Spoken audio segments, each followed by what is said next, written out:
Go. So welcome everyone to our first mentor Zoom for the class of 28. For some mentors, it is their very first mentor Zoom that they've done.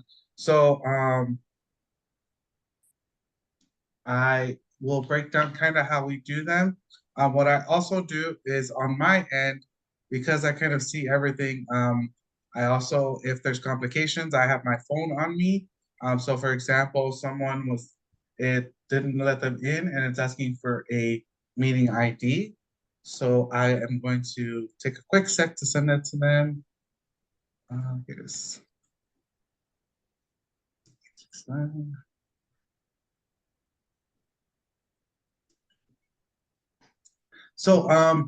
Every semester, about twice in each semester, sometimes three, depending on what's going on, I create a presentation for all the mentors to share what we're doing on our end as tutor core to help your students get ready for college. Or if there's something going on in the community, I share that as well, or anything that's affecting the students or opportunities that may arise for them. So typically, oh, sorry, I forgot to hit home screen. There you go. Typically, if you're having any issues, like say you get disconnected or you just get kicked out or you're not hearing anything, send me a text. I always keep my phone on me on my desk so that I can see if any issues are happening. I used to do emails as well, but it just became too much. This is also myself, so if you ever have any questions and you want to call me or text me, you're more than welcome to reach out to me. It is myself. I pretty much have it with me all the time, unless I'm doing work around my house, in which case it's typically a Saturday or a Sunday. So I'll get back to you on Monday. But what to expect? So from 1:30 to 2:05, I give a presentation, like I said, on things that are currently happening to our students. From 2:05 to 2:15, it's a Q&A for myself or for your fellow mentors if you want to have questions for each other. That way you can kind of generate the conversation. I always encourage you to ask questions, to interrupt me. You don't have to wait till the end if you have a question because I enjoy the conversations with mentors. If say at 2:05, you didn't have any questions and you want to take a quick restroom or water break, you're more than welcome to before jumping into breakout rooms with your mentee. So for today, it's also the mentee's first mentor Zoom, and it's actually their first time on a breakout room as well. So Islam and Esmeralda will be at Immokalee High with your students to help them jump into the breakout rooms. Has everyone here done a breakout room on Zoom before? Nope. No? Okay. So I'm just gonna do a quick one just so that you can kind of know what to expect a little bit later on.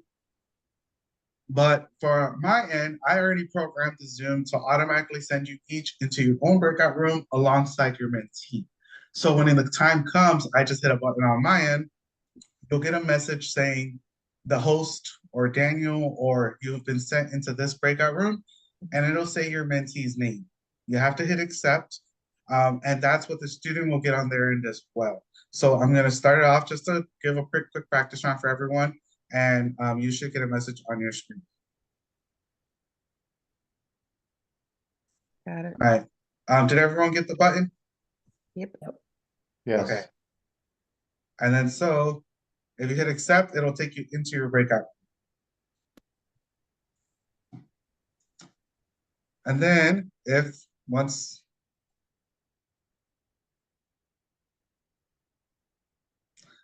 the time is ended for the breakout rooms, I'll hit close all rooms on my end. If you're in the breakout room still, it'll say the host is giving you 60 seconds to exit the room. So looks like everyone's out of the breakout rooms. So you get a message saying there are 60 seconds in the breakout room left. That way, understand that, they're going to end. There are situations where, everyone has kind of already finished meeting with their mentee. So before the 2:50 time, they've actually, kind of finished up. If you finish before that 2:50, it's okay. You can leave the session at that time. You don't have to come back to the main room. There's nothing else after 2:50. So if you meet with your mentee and you find you've already talked about everything in 5 to 10 minutes, you can leave the meeting. Give me 1 second, sorry.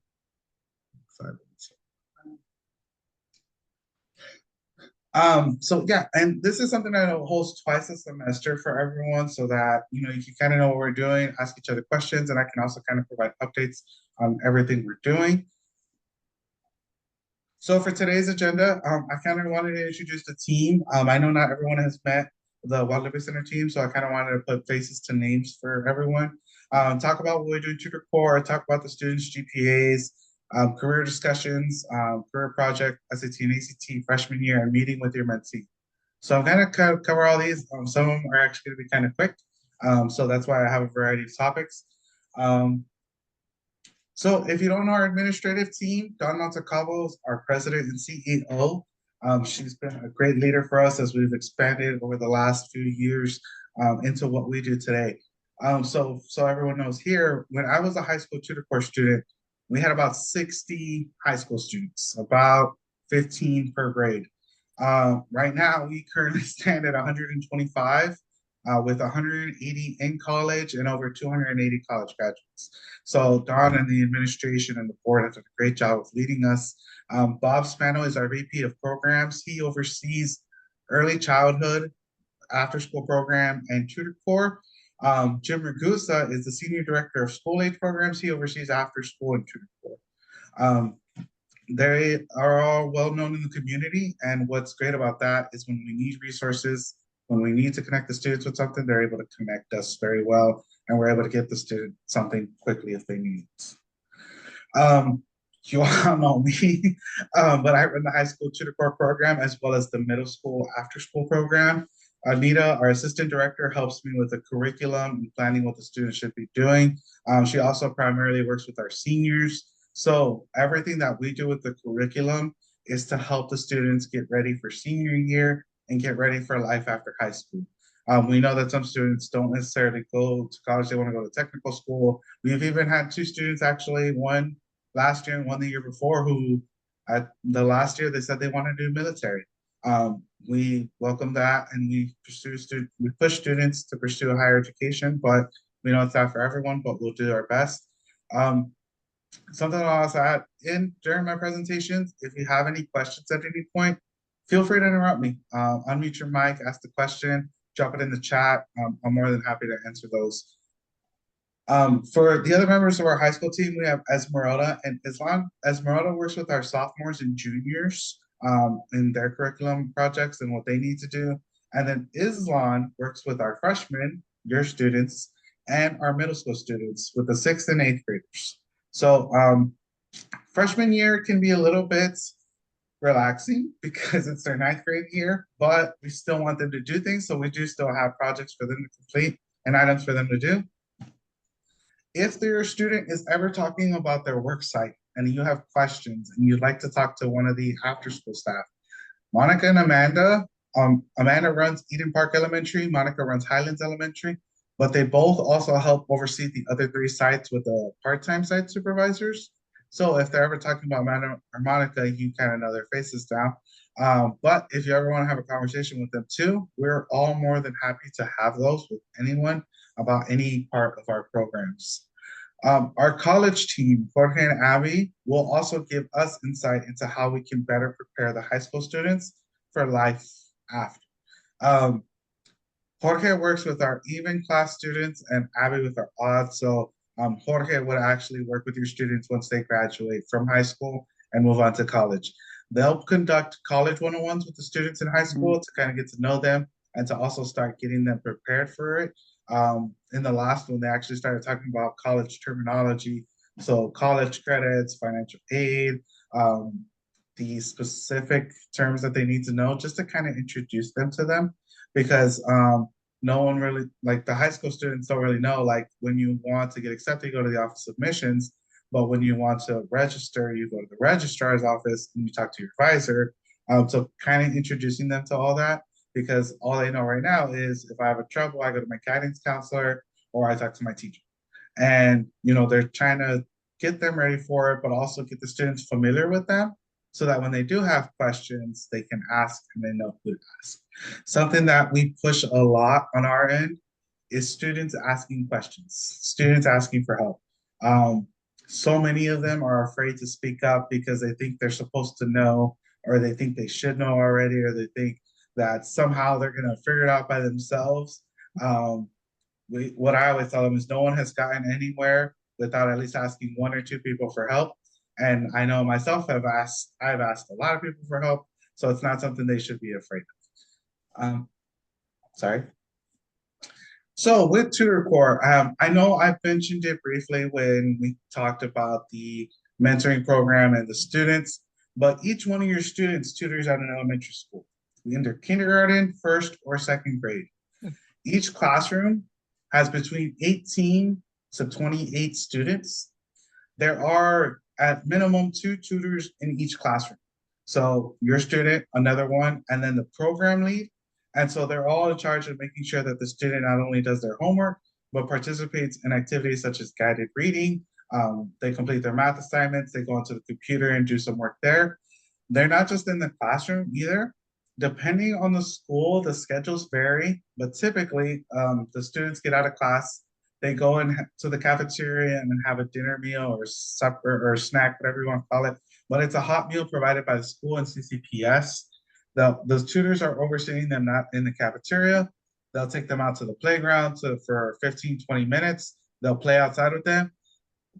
Something the students don't like is I'm always pushing them to play with the students. Most of them do, but especially in the summer months like March, April, May, where it gets really, really hot, they like to stand in the shade, and I'll keep pushing them to say, hey, go outside, go out there and run around with them. I know it's exhausting, but these kids really look up to you. So definitely talk to your students, not just about classroom activities, but in the playground and in the cafeteria as well. And then once the classroom activities are done, they'll go to dismissal. They'll either watch them in the car dismissal area, the bus, or the walker. So they're kind of like their teachers, except in this scenario, they have another tutor to help them, as well as an adult program lead to help them as well. It really teaches the students whether or not they want to be in education. Half of them are like, I definitely don't want to be a teacher. The other half are like, I think I'd be okay with that. There are a small portion of them who are like, I want to be a teacher, but not to this age group. It happens with all the students.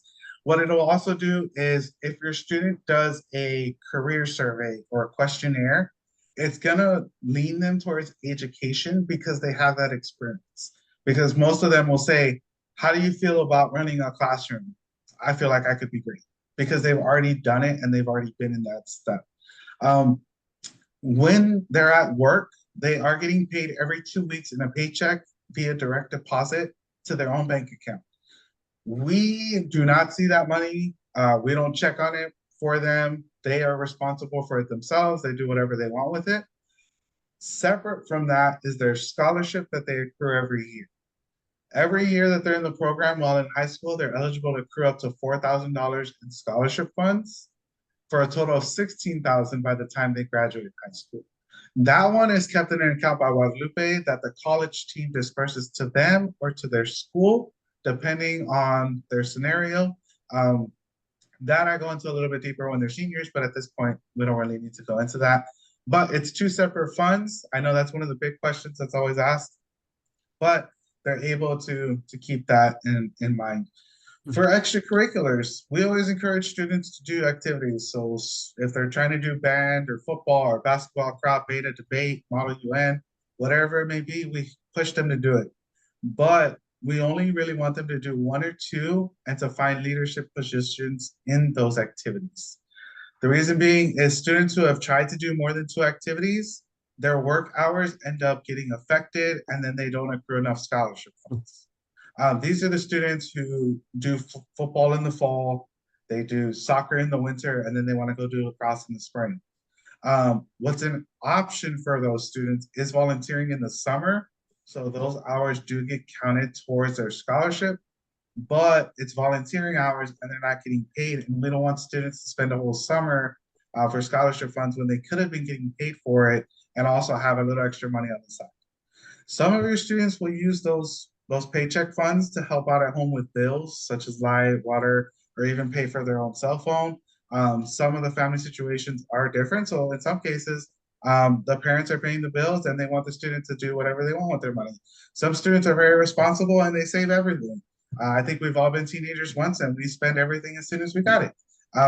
Each student is different, But I think what's really great is by the time they're seniors, you'll really see how much they've transformed and become kind of a young professional adult. Um, but it's a great way for them to earn money, get scholarship, and still do their activities. Um, I think I actually have it on this next slide. But a big part of what we do is also we track their GPAs, their grades, their attendance, everything that they're doing in school to make sure that they're setting themselves up for success. So the GPAs are weighted and unweighted. So if your student says, their number between 0 and 4.0, you can specify and ask them, is that your unweighted GPA or your weighted GPA? Their classes are weighed differently. When it comes to the weighted GPA, the ACE, AP, honors, and dual enrollment courses, they each have a different scale. I believe the AP, ACE, and honors add an extra half a point, while dual enrollment courses add an extra point. So, for example, right now we have a senior who currently has a 5.4 GPA. Last year, we had a senior who ended, I believe, was with 5.6. Those are the students who are taking college classes their entire junior and senior year while still in high school. While some students do that, we also have students who want to stick with solely high school courses. We had one 2 years ago who knew he didn't want to do any college courses because he knew he wasn't ready for that. But he did load himself with ACE, AP, and honors. And then he also ended up getting accepted into Villanova. And he was very happy with his choices because he said, I was able to do basketball, I was able to do high school, and I was able to do Guadalupe. And I felt balanced and happy with my schedule. Whereas sometimes students try to push themselves out too much and they come back and say, you know what, I burned out, I'm tired, this just isn't for me. So they kind of have to tone it back down a lot more. But we're working with the students to make sure that they understand what they're getting themselves into um, when they're trying to take on these courses. Daniel, Go what is ahead. what is AICE? ACE Courses is a program by I want to say it's the Cambridge International Program. But if they take 7 courses that are known as ACE courses in different subject areas, they're eligible for an ACE diploma, which automatically qualifies them for bright futures, and it also ups their ranking when it comes to admissions into different colleges. Is that higher than AP or is it just different? I would classify ACE and AP as kind of the same. They're Okay, both very writing intensive. They have a lot of different essays, and then at the end of the year, they have to take an exam. got it. Daniel, how do these the ones that do the extracurricular activities like sports, do they just get excused from work for that during that time, or how does that work? Because it seems like the kids work 5 days a week, Mhm. two until five or something like that, and that's typically when practices would be and stuff if it's a varsity sport. So how do they handle Yeah. that? Yeah, so for all activities, sports, band clubs, anything, we have a link that each student has in their phone via email. They click on the link, they put in what their activity is, they put in the times that they have to meet, how often they're going to miss. So if it's here, actually, it might be better if I show you. Give me 1 second.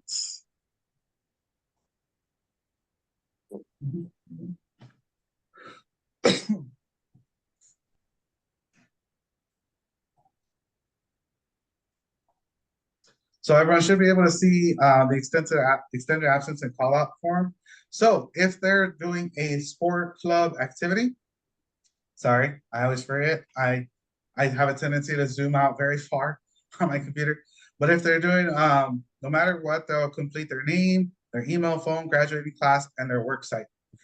Our form, it gets sent to that work site supervisor specifically, and then it also gets sent to me for every single student, so that I can keep track of just our end.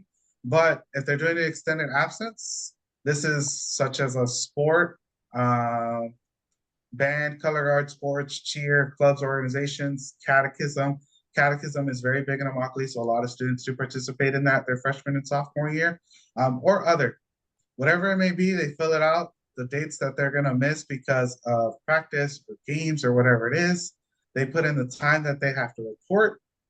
They also report in their game time, because we know that those are a little bit different as well. Activity coordinator, activity coordinator email. If they're able to link a schedule, if not, they can skip it. They type it in, they hit submit, they're excused for all those things that they submit. Now, if a student, say, has a doctor's appointment or is feeling sick, the same form, instead of extended absence, they hit call out. Same thing, name, site, email. Will you be arriving late, leaving early, missing the whole day? Why they're calling out? So if it's a model UN is or debate is having a competition in Barry Collier, and it's just a one-time thing, they can put an after-school activity. If it's a club, if they're sick, that one does come through a lot, especially when it's starting to get cold. And then they sign below, and then we get that, we approve it, and then they're excused. Okay. So that works for everything, and that way they can kind of submit. And we tell the students, this is just like a real job. You submit as soon as you know. If you know you have a doctor's appointment in February 1st, say February 1st, you don't have to wait till January 30th to let your supervisor know. You can just add it onto the calendar by putting in the link, and that way they know for way that down the road. So Danielle, so they have to make up the hours that they miss, right? So is there like, what is the minimum number of hours they need to do in a school year, for instance? Or is there one? So our scholarship is based on the number of hours that they work. Students who work between 200 and 240 hours get $2,000. Between 241 and 279, it's $3,000. And above 280 is 4,000. Could you repeat that again, please? Yeah, sure. So between 200 and 240 is 2,000. Between 241 and 279, it's 3,000.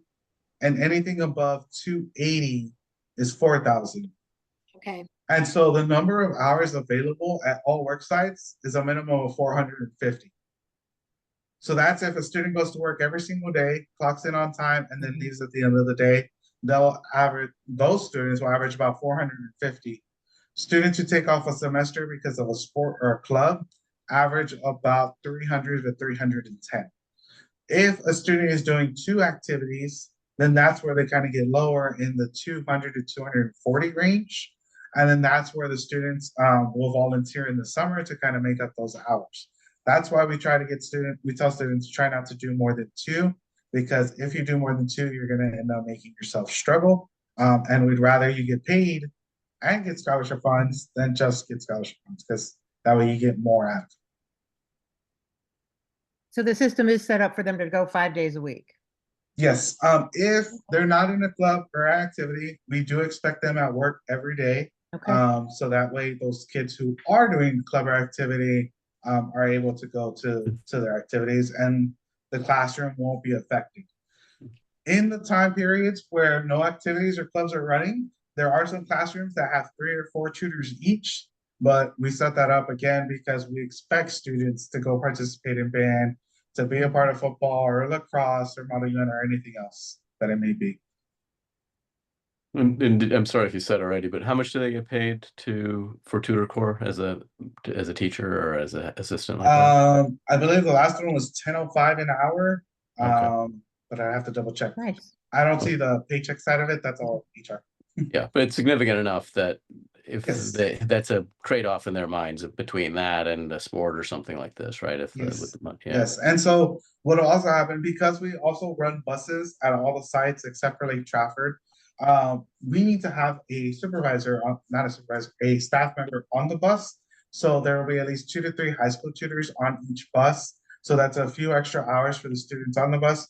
We typically give those to the more responsible tutors. So it might be a freshman, it might also be a sophomore, junior, senior, who's consistently there, who's not in an activity, but they'll get even more hours than average. I think the most we had one student work in 1 year was probably about like 580 hours in the school year. Wow. Yeah. And so I'll keep going forward, but sorry about that.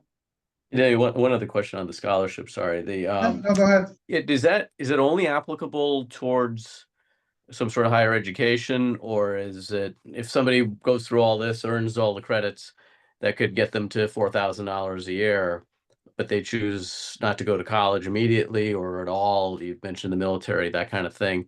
Do they just leave that on the table, or is there some other way that they get that benefit? So our scholarship guidelines provided by a board and programs committee specify the scholarship towards tuition, room, board, college expenses, flights, textbooks. If there's a scenario where a student needs scholarship funds for something else, they're able to submit an appeal. That appeal does have to be um, accepted by our senior administrative team and our programs committee team. So, for example, the last appeal we had recently was a student goes to a school up north, and she was requesting snow tires because she lives at an apartment off campus and she needs to get to school in the snow. And so that one took about a month, but it did get approved. Another one was a student got an internship with Price Water, I believe it was, and he didn't have ties or dress shirts or dress pants. So that's not specifically like displayed in our scholarship guidelines, but that was something he appealed, and that one because he was already accepted into the internship, it was approved pretty quickly. Nice. Okay. All right, but just in general towards higher education rather than Yes. something. Yeah. Okay. Yes. So with your students, a big thing that we hit is that if they're trying to go for a specific area of study or a specific major, they're not tied into that for the rest of their life. We know that adults change their careers, their jobs, they get interested in something else. So all the sophomores and freshmen have been receiving presentations from a bunch of different career fields. That includes an advanced practicing registered nurse, a dental hygienist, accountants, hospitality managers. We are currently trying to get some doctors from a clinic out, as well as an engineer. These are all sorry, got a little tongue-tied. These are all people who are still currently working in Southwest Florida in the area. We do sometimes have alumni who want to present who connect via Zoom, but typically most of these take place in person. We want the students to hear that just because you majored in one thing doesn't mean that that's what you're working in. In some cases, yes, it is specifically for nursing or accounting, but they can study different fields and then end up in a different job, or they can go back and study again. The students, for example, also for many of them, they got to go to Gulf Shore Playhouse. When they got to go see the play and ask questions, it's not just the performers, but it's the people behind the marketing team, the HR, the props, everything that they do. It's about showing them that there's so much available out there, and they just gotta find what it is that they might be interested in, start asking questions, and start pursuing down that road. For freshman year, we are really just exposing them. As sophomores, I guess I thought I had a slide. As sophomores, they conduct a project to actually research that career, the wages, the amount of years they have to study, where they would have to work, if they have to do internships or residencies, if they're expected to have any debt, if that career has a turnover rate or a change of career rate. So the sophomores are jumping into that right now, actually, but to be able to see, the different things that they do. Most of your students will have already taken the PSAT. We're waiting on the scores back. But with those, we use that to kind of prepare them for the ACT and SAT. If you're ever talking to your student about standardized testing, you should know that the tests are very similar when it comes to the content of the questions that are asked. The main difference is the structure of the test. So the ACT is broken up into 5 different sections, one of them actually being optional, and I have not seen it affect, from an admission standpoint, affect any student if they do not take the writing portion of the test. But English is 90 questions in 55 minutes, math is 65 questions in 65 minutes, reading 50 questions in 45 minutes, and science 47 questions in 45 minutes. So almost less than a question, one question per minute.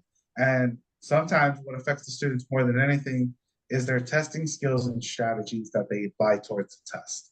It's typically not the content that trips up our students. It's, how do I approach this test? How do I tackle this question? And more importantly, for a lot of them, it's forgetting about the hard ones and just keep moving forward. Just leave it behind and then coming back to it at the end. That's the biggest piece of advice giving any student, because they spend 5 minutes on one question when they could have answered 5 different ones in that same amount of time. The SAT is the favorite here in Immokalee High School from what I've seen so far. More students do prefer that test. Reading 52 questions in 65 minutes, writing and language 44 questions in 35 minutes, and then math 58 questions in 8 minutes. It provides a little bit more time per section, and I've just seen that the students do prefer it. If you're talking to your student about these tests, what we also say, the June test is always a favorite from staff at Immokalee High. People say it's because they're not in classes and they're not as stressed. I think it's because they've already seen a full year's worth of material before they approach that test. But each person has their own thoughts. For Daniel? freshman year, we on our end are tracking their GPA, the number of work hours that they have, if they've gotten any scholarship funds so far. In the next month, 2 months, we're gonna be giving them career surveys and questionnaires. We're gonna be tracking their responses to those with majors and careers. And we're also tracking the extracurriculars they participate in. We've started to track those this year because a lot of the seniors forgot what they did in freshman year. They said, I did so much back then that I can't remember everything I did and the dates that I did it. So we kind of guesstimated. So we're starting to add those into our notes now. We don't have all of them yet because the full year hasn't ended yet, and some students are still deciding, do I want to do the cross or do I want to do beta or crop or whatever it may be. But towards the end of the year, we'll have a full list of everything the students did. Hey, Daniel, Yeah. back on the ACT, SAT, when do they typically take that? One of So those? we do require every junior in the program to take it as juniors because they're not eligible for fee waivers until their sophomore year ends. So after sophomore year ends, we'll have them register, but we will start floating this towards them now so that they can do a little bit more prep towards it. Next year, sophomores, they'll actually get access to a preparation portal to be able to log in and study for these tests. Okay, thank you. But there's no formal training in terms of test taking. I know that for my son and daughter, that was very instrumental in raising scores on those tests.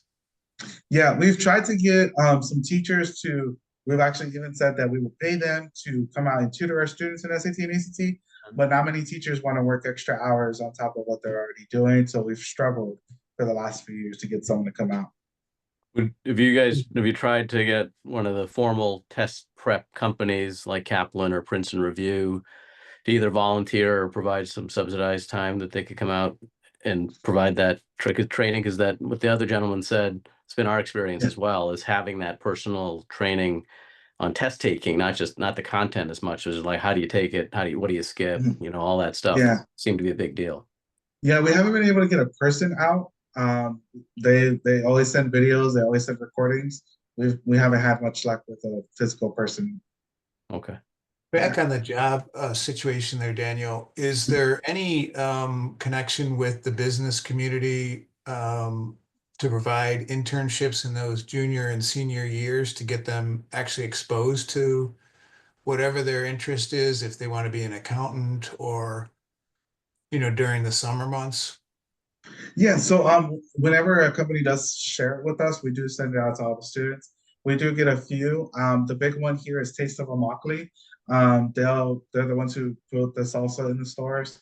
They'll actually provide, I think they've done an accounting internship, an HR internship, a marketing internship, and one other one that I'm blanking on the name. But when they send it out to us, we send it out to the students right away. Daniel, Yes. has any of your students so far had SAT scores that gave them the tuition reimbursement from Bright Futures in Florida? So each year we have about 3 to 5 students who qualify for Bright Futures because of the test scores. Yes. Yes. Daniel, what visibility will we have to our mentees' performance in school? So I will share what I can when it comes to grades, what I encourage you all to do, because I'm sure you have all asked your student, how are your classes going? And they all say good. What I encourage you to do is tell them to send you a screenshot of their focus poll. That'll tell you exactly what their class is and exactly what the percentage has in. Now, if your student is uncomfortable with sharing that, tell them that Daniel told you to tell them, because for some reason, I don't know why, I consider myself a very friendly person, but they're all terrified of me. So if you just ask them for a screenshot, they know how to lock into their focus, take a screenshot of it and send it to you. You'll see exactly what the class is and the percentages. When it comes to their testing score, again, same thing, ask them for a screenshot of it. If they truly are having trouble accessing it, tell them to reach out to me or Islam, and we will help them get onto it, because that's something that they should already be doing regularly, without a problem. Okay, and Danielle, what is it one called? thing- What is it called again? The Focus, FOCUS. Danielle, one thing you shared with the sophomore mentors is about that Magoosh, I think it's called, for Yes. preparing kids. So, I so think that's you- only for the sophomore and junior students. We do Right. pay for a portal. Yes. Yeah, but just so the other mentors know that that's a Yeah. program available later. Yeah. Yeah. So when they're sophomores and juniors, we do pay for that portal for them to be able to log in from their phone, computer, tablet, whatever it may be. I jump into that a little bit more in sophomore year so that you guys can all see what it is. But do you get their grades regularly? Yeah, so Islam, Esmeralda, and Anita all regularly go into the system to check in about once a month. If we know that a student has been struggling lately, we pretty much are in there once or twice a week. Okay. Nice. And then do you alert us if Yes. you're seeing something? Okay. If there's something vastly different than their typical routine or pattern, we alert the mentors right away to make them aware of the situation, as well as parents. I was talking with my mentee about this whole subject of getting his grades up and studying and better study techniques, because he had to improve his scores to he wanted to get to 1,200, which is, I guess, one of the baseline numbers to get the Bright Future scholarships. So I was asking about what the school offered in terms of, helping get the grades up. He said that he was going to join a study group with people to, other students to help him study. And some people that could benefit. Maybe that's another option. Yeah, and just for background for everyone, Joe has a freshman and a senior mentee. Hmm. So that's why This is the senior. Yeah, this is Yeah, that's the the senior. He's also, I'm sorry, I joined the call a little late. He's on the track team. So, it factors into what's going on and, the whole balance. If you're a student athlete, obviously you're going to have less time to study, and your time management is going to be very important. But he also said the upside is that he might be able to get, scholarships based upon athletic performance. He runs the 400 meters. So that's like, if you're a good enough athlete, or if you can find a way, to make that work. But he was telling me, Daniel, and that those scholarships are awarded like later in the day, if you will, or later in the school year. I'm not really familiar with the athletic scholarship timeline or time cycle, if you will. Yes, so I'll cover a little bit of that in the next senior mentor Zoom, Joe. Okay. But those are typically in the spring, late Spring, okay, March. they are later in the year, yeah. Yeah. So I'm gonna hit these last slides kind of quick, just because we're running out of time before the students jump on. So if you're ever having a question about any of these topics that we track, GPA, work hours, their majors or extracurriculars, let us know. And I can send that over to you via email or text. Meeting with your mentee, this is always a big one. In person versus Zoom or FaceTime. Zoom and FaceTime, you can always do one-on-one, no problems at all. In person, what we always say for our guidelines is never to have a one-on-one with your student where you're alone and no one else is around, for both the student safety and both your safety. You just never know. There are group gatherings. I know Esplanade, a lot of you are in the Esplanade community and are doing outings as a group. That is completely okay. And then driving your mentee, I always recommend having someone else in the car, not just you and your mentee, another mentor, or ask the mentee to bring a friend or a sibling. That's just the guidelines that we have from our risk management. If you want to meet with your student and you're worried about you don't have someone else that could join you, we do have occasional Saturdays available here at our center where you can meet with your mentee. The next one is actually January 11th. I don't have the dates after that yet, but once I do receive them, I will send them out to all the mentors. We have staff here at the building already, so you don't have to worry about bringing someone else. or having your mentee bring someone. So that way you can have those meetings. What And are the then hours of that, Daniel? What are the hours? 9 a.m. to 1 p.m. We try to ask our mentors to have, your meeting with your mentee done by about 12:30 so that the staff member who's here can walk up. We have 2 mentor lounges and many offices that are welcome for you to use. One thing that I did not include on here before, but something that for the Esplanade members, Kathy Bell on January 18th is hosting a rock painting event for Guadalupe mentors and mentees. Myself and another staff member will be driving the students out to Esplanade to the, I believe it's called the Amenity Center, to join you all. Depending on how many residents from Esplanade sign up, I may send that out to other mentors as well, just because I know getting in may be a little bit difficult because of IDs and everything and residents in the community, but January 18th. And then for mentoring events, for all mentors to know, the next one will be on February 1st. It'll be our freshman and sophomore picnic. It will have been in the mentor newsletter. If you didn't get the mentor newsletter email, please let me know. Sometimes it's in your spam or your junk, but sometimes it's also on our end. Maybe there was a typo in the email. But if you didn't get that one, please let me know so that I can get it sent out to you again. You sent the information on the 18th. It's not in the newsletter or anything. No, because that one got approved after after Okay. I had sent it out. You'll just send us that. Yes, that'd be good. and once Do you know what the time is on the one on the 18th? The time? Kathy, I believe we had set. Sorry, give me one sec. Mhm. Oops. Maybe we just send it to all of us. Yeah. Yeah, that's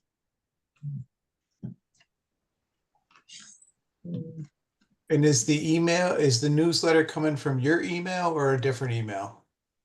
It comes from our database system, so it looks like it's coming from a different one, but then it's signed with my name. But if you hit reply, it does go to me. But it's called Blackbaud.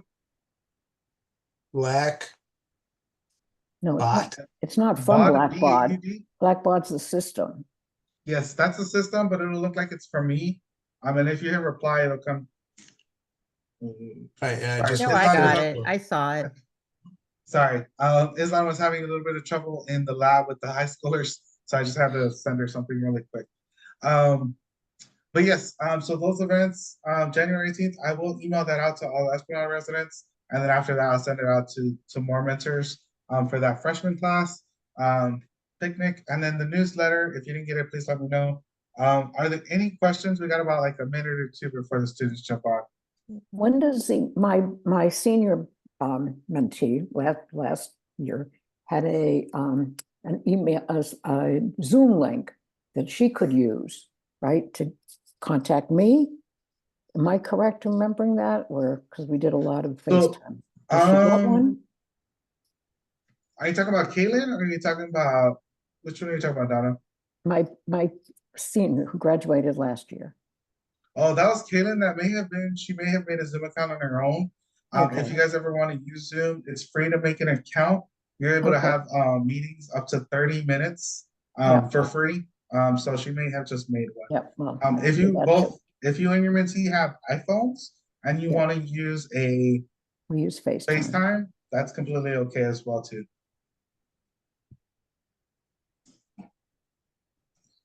All right. So I am going to stop the recording now. So you're going to hear a message.